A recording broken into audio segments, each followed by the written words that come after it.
Welcome to Wonderland Weekly, hosted by Toronto Ty. Now sit back and have a wonderful week. Hey everyone, Toronto Ty back here at Canada's Wonderland for another wonderful week. And this week, Splashworks is now open. I got here a little late. I'm not going to end up going on any of the slides in Splashworks, but I did get permission to actually film inside there, which is very exciting because, that's just, you do need to ask for permission. Photos and videos are not allowed to be taken while inside Splashworks without express permission from the park, and I did get that. So, excellent, going to be checking that out. But before we get into the park, wanted to show off these new concrete pillars. They've been here for, I think, a couple of weeks now, but I haven't taken the time to actually show those off. And also, this sign right here, which looks very, very nice. They had a different sign up here for the first couple of weeks of the season, but they have updated it to this one, which matches the style of the rest of the ones here as part of the front gate renovation. Excellent, looks fantastic, and just really looking forward to another wonderful day here at Canada's Wonderland. One other thing I keep forgetting to show off up here by front gate with the brand new remodel here. Of course they still have the chains and that kind of setup for the queue for ticket sales, but right here in front of the old Season Pass Processing Center, no more. It is now very clear and open. That looks very, very nice. So yes, the park did take out all the different posts. That is, just a really great move in my opinion. It really just opens up this plaza. Guest services, on the other hand, can we maybe relocate those posts over to this area? Because temporary stanchions doesn't look the best in my opinion. But overall, just really, really love everything that the park has done with this front gate remodel. It looks fantastic. It happens every year, and every year it makes me smile. The floral flag up here at the top of International Street has been planted. That is wonderful to see. Obviously right now, there's a lot more green visible because, the white flowers are not fully in bloom. But, I mean, hey, by Canada Day, this is going to look perfect. And I just absolutely love that the park puts in the effort to do this every single year. I only wish that the park's new mobile app actually represented the floral flag. Over here in the Backlot stunt coaster exit, you can see the back side of Moosehorn Falls. So that is very, very cool to see the zero gravity wall going up. It is complete now. Still a lot of work to go, but there's your little update from outside Splashworks. Let's check out what it looks like inside Splashworks. I am over here in Splashworks, not to do an update on Mindbuster, although it does have, it did get a lot of retracking right around this section for this off-season, so that is cool. But no, I am here to show off the new for 2024 Moosehorn Falls, and it is still a work in progress. Lots of stuff still to go here, but the park has built the entire zero gravity wall, so that is very, very, very cool to see. Not as imposing as I felt like it could be, but that bridge in front of it, that actually is, in my opinion. That bridge is, I'm assuming, part of the queue. And it looks like it is about, I'd say at least 10 meters, like 30 feet up off the ground. That is incredible, just being able to, presumably guests will enter the queue over here, walk up the staircase, and then walk across this bridge that is, again, about 10 meters, 30 feet up in the air to pass over the slide. You're gonna have some great moments of seeing guests on the slide go right up the zero gravity wall. That is going to be an incredible visual from the bridge, and also from the slide, seeing people on the bridge. Basically, you're going to be looking up and you're going to be seeing people there. So that is very, very cool. Very much looking forward to experiencing both sides of that equation. And that is really, really cool. The actual structure, the platform structure, is coming along. They've got a couple staircases there up at the top, as well as the platform right there. I believe the slide will basically come right out toward me and yeah, do a few fun little things here and there, some turns and whatnot, before descending down a very tall drop. Yep, right there. And then proceeding up the zero gravity wall. That's going to be so much fun. I'm really looking forward to this slide. And I think families are going to have a blast on it. I think the minimum height requirement, I believe, is 42 inches, which is lower than I expected for something like this. Obviously, lots of work still happening here. Yeah, the park has, some support columns over here. They still have to do some, the entire upper slide portions heading into the zero gravity wall, but we do have some fiberglass in place, so that is good to see. And they do have the pool set in place here. Not the slide pieces that lead into it, but they have the hole, so that's something.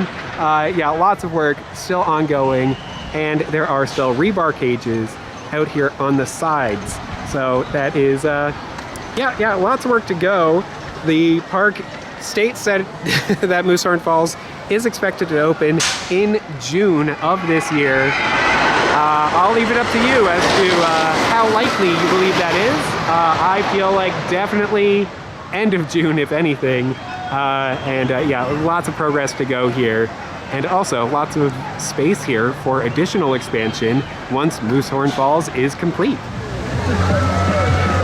I do believe this refresh center here is new. It's possible it was new for last year, but I don't remember it. So that is very cool. Here on the south side of Splashworks. Getting a very wide look at Moosehorn Falls right over there in the corner of Splashworks, a newly developed corner, or newly developing corner. Very cool to see that, and it is definitely necessary as this is opening weekend and Splashworks is, it's quite busy. One last look at Moosehorn Falls here from inside Splashworks, at least for this week. I'm going to see if I can continue doing updates week after week. Once again, thank you to the park for allowing this update, because they know that that guests are curious about the new addition being added to Splashworks for 2024. It looks like it is going to be a ton of fun. I am so looking forward to that zero gravity wall. And oh man, Mindbuster is awesome. Love how it runs right through the Splashworks. Oh man. Also the new pump room here under Super Soaker. I don't believe I showed it off last year because I did not have permission to film inside Splashworks last year, but there it is. It looks very nice, and also those new slide pieces for Super Soaker look very nice. And yeah, there's also a marking on this support column. I don't know what that could mean. Maybe it's for, the work that they did on Mindbuster. Maybe it's for Moosehorn Falls somehow. Maybe it's for additional Splashworks expansion coming in the future. Who knows? I don't like to speculate too much, but definitely interesting, and absolutely love seeing Moosehorn Falls from here inside Splashworks. Since I'm filming in Splashworks anyway, I decided to go to Dockside for the fish and chips. And yeah, the fish looks much larger than what you get at Coaster's Diner. So I am already, very happy with this meal. And it comes with waffle fries, which is a little different from what you see in most locations around the park. Getting a look at the Boneyard back next to Mindbuster's Turnaround and behind Waveside Pizza. Looks like the park has gotten a delivery of some new chairs. They look to be lounge chairs. I would guess that they're for Splashworks, but not entirely certain. Possibly those Muskoka or Adirondack chairs. As I admire Yukon Strikers, just absolutely incredible zero G winder and the only vertical loop on a dive coaster in the world. I am also just appreciating all the trees and nature all along this pathway. Just thinking back to yeah, when Yukon Striker was first announced, I remember my my video from that day, the day of the announcement. I walked along this pathway, and I was very sad about the loss of all the trees along this pathway, all the trees that would have to be removed. And my goodness, these trees that were planted just 5 years ago, they have already grown up so much, and it is wonderful to see. And it really it reminds me of that day 6 years ago, 5.5 years ago, I guess, walking along this pathway and thinking about how sad it was going to be that there weren't going to be trees along here. And the park did an incredible job of replacing all the nature along here. Obviously not one-to-one replacements, but phenomenal job. And it just, yeah, I'm just so thankful to the park. So thankful to the horticultural team here at the park, and all the arborists and everyone involved with keeping Wonderland so beautiful. It is. I did not expect that 5 years later I would be looking at this pathway and thinking about how full of nature it is, and how it's not the same as before Yukon Striker was built, but the park did a phenomenal job. Yes, I know I get a little bit too sentimental about any time that a tree is removed, but the park does do a fantastic job, and I'm just always, based on what happens at other parks, I'm always a little concerned about how things are going to go in the future. Wonderland does a phenomenal job, and I should trust them a little bit more. So I'm sorry if I get a little bit too sentimental over the loss of trees. Just thank you, Wonderland, and thank you to everyone who puts up with my ramblings about trees. Quick update from here in Medieval Faire around Arthur's Bay. The dive structure platform, well, those wooden boxes have now been removed, revealing concrete boxes. Yeah, that's a little bit of progress. So yeah, no actual, nothing going vertical quite yet, but there is some progress there, so that's good to see. Meanwhile, Viking's Rage is unfortunately closed this week. So I'm not sure exactly why that is. I was really looking forward to getting a ride on it with its new electrical system, but sadly, it's not happening this week. Hopefully next week. The last update from around Arthur's Bay is that this patio here behind Allswell Hall is now open. That is fantastic. It is open to just regular guests here. Wonderful. Love to see this. Love these trees here, and just everything about this patio is wonderful. They do have this fenced-in area here for prestige pass holders with some very comfy-looking chairs, cushioned chairs around the outside, so that's very good. And inside they do have TVs on featuring looks like CP24, local news station, of course. So that's good for anyone who does have a prestige pass. There's your update. You can absolutely head over here to the side, to the back of Allswell Hall, and they have these doors here welcoming you. So that is very cool. I do not have a prestige pass, so I will have to just look in from outside, like that Conan O'Brien meme. You all know the one. Over here behind the High Striker building, there are marks on the ground behind this scrimmed fence. In this section in particular, there's only one layer of scrim, so you can see through it a little bit better. There are markings. There is a stake in the ground, and I don't know what to make of anything. I really don't know. This whole space feels like it would be too cramped for a coaster station, but I don't know. I really don't know what to think. All of this is very confusing to me, but there's your little update from here in AlpenFest. Over here next to the Fly's exit, just getting another quick look behind the fence, well, over the fence from this angle. Still this giant cylinder here. I'm not sure exactly what its purpose will be or if maybe the park doesn't actually need it and they thought that maybe they did, but they don't. I don't know. There are lots of markings back there on the site of the former multi-faith space, which has, of course, been relocated up by Front Gate.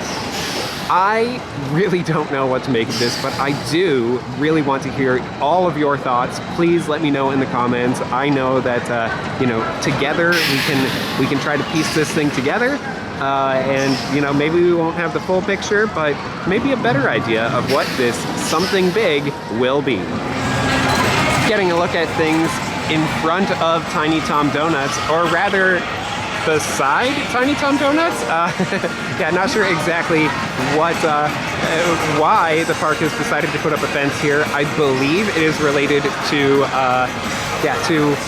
some sort of garbage facilities related to Tiny Tom Donuts. I mean, they got to put up a fence around there, and I think that this is just one way to do this temporarily until they can get the full final fence installed.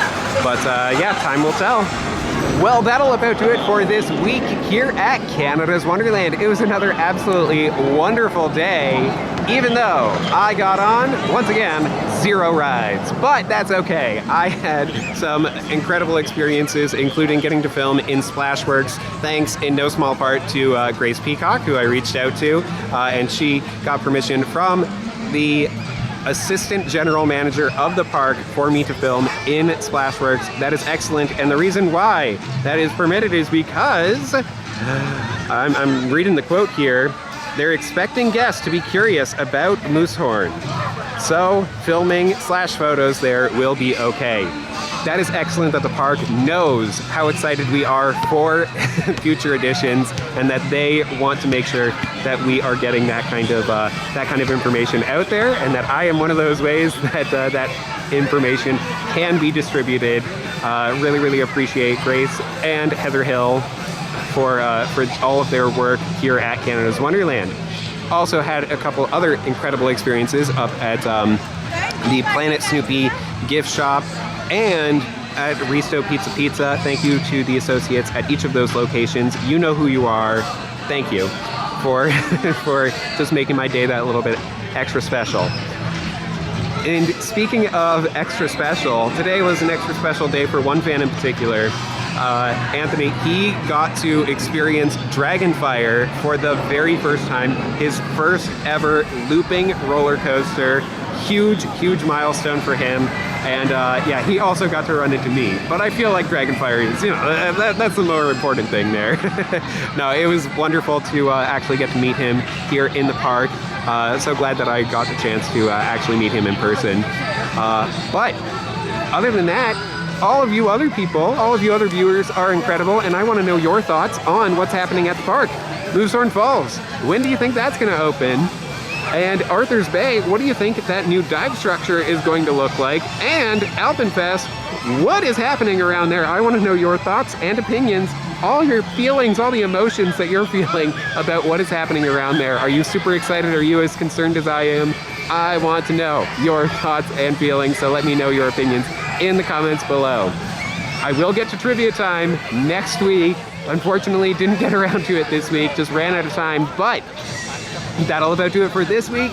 Next week is another week, so until next time, as always, have a good one! If you like this video, you can now buy me a hot chocolate at buymeacoffee.com. I also love hearing your thoughts, so feel free to leave a comment. Thanks so much for your continued support, and be sure to subscribe for more wonderful videos.